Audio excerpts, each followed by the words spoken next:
Question number 28, 28 number question में बाबू दिया हुआ है calculate the equivalent capacity between the points m and n।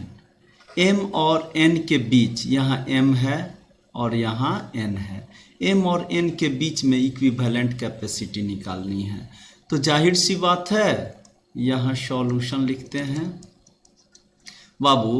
m और n फिक्स्ड हो जाएंगे, जिन दो पॉइंट्स के बीच में निकालना होता है ना इक्विवेलेंट कैपेसिटी, उन दोनों पॉइंट्स को हम लोग सबसे पहले फिक्स करते हैं। अब यहाँ आप देख सकते हैं m, इस पॉइंट को हम b मान लेते हैं, इसको हम d मान लेते हैं। तो बाबू m यहाँ लिख दिया हमने b, और b और d के बीच में एक कैपेसिटर लगा हुआ है, ये 2 माइक्रोफैराड का कैपेसिटर है, और यहाँ ये 4 माइक्रोफैराड का कैपेसिटर है। ये d और n के बीच में 4 माइक्रोफैराड का कैपेसिटर है। अब जरा इस पर ध्यान देंगे बाबू, यहाँ ये b और d हमने खुद से लिखा है पॉइंट।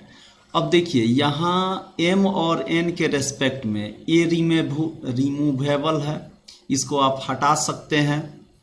तो रिमूव जब किया जाएगा a को, तो ये कब किया जा सकता है? तो जब इनको सीरीज में आप ऐड कर दें, यानी कि 4 माइक्रोफैराड और 4 माइक्रोफैराड जो कि सीरीज में हैं, इनके बदले में हम यूज कर सकते हैं 2 माइक्रोफैराड, और ये हो गई हमारी 2 माइक्रोफैराड। तो यहाँ ये अब रिमूव कर दिया गया है, और यहाँ आप देख सकते हैं कि m और b के बीच में 4 माइक्रोफैराड है, d और n के बीच में भी 4 माइक्रोफैराड है। अब हम इसका इक्विवेलेंट फिगर ड्रॉ करते हैं। जरा यहाँ ध्यान देंगे b और d, इस इंड पर हम इस इंड पॉइंट्स पर b और d पर विचार करते हैं। तो ये 2 माइक्रोफैराड और ये 2 माइक्रोफैराड नीचे वाले, ये दोनों पैरेलल में हैं। तो सबसे पहले हम लोग क्या करें, इनका इक्विवेलेंट निकाल लें। यहाँ हमारा रहेगा b और यहाँ रहेगा d। तो 2 और 2 जब पैरेलल में होंगे तो इसका इक्विवेलेंट क्या हो जाएगा, 4 माइक्रोफैराड। अब ये हमारा हो गया यहाँ 4 माइक्रोफैराड m और b के बीच। फिर यहाँ d और n के बीच हमारा 4 माइक्रोफैराड हो जाएगा। क्लियर? ये तो पहले से दिया हुआ है। अब आप देख सकते हैं, मिला सकते हैं, यहाँ ये 4 माइक्रोफैराड और ये 4 माइक्रोफैराड और ये तीसरा 4 माइक्रोफैराड, ये सीरीज में है। ये किस में फॉर्म कर रहे हैं, सीरीज में। कब? जब m और n को हमने फिक्स रखा है। This implies that. अब जरा देखिए तो सीरीज ग्रुपिंग में CS बराबर क्या हो जाती है, C0 बाई n। कब? जब सेम हो तब सबकी कैपेसिटी। यहाँ C0 की वैल्यू है 4 माइक्रोफैराड और n की वैल्यू है 3, और यही हमारा आंसर हो जाएगा।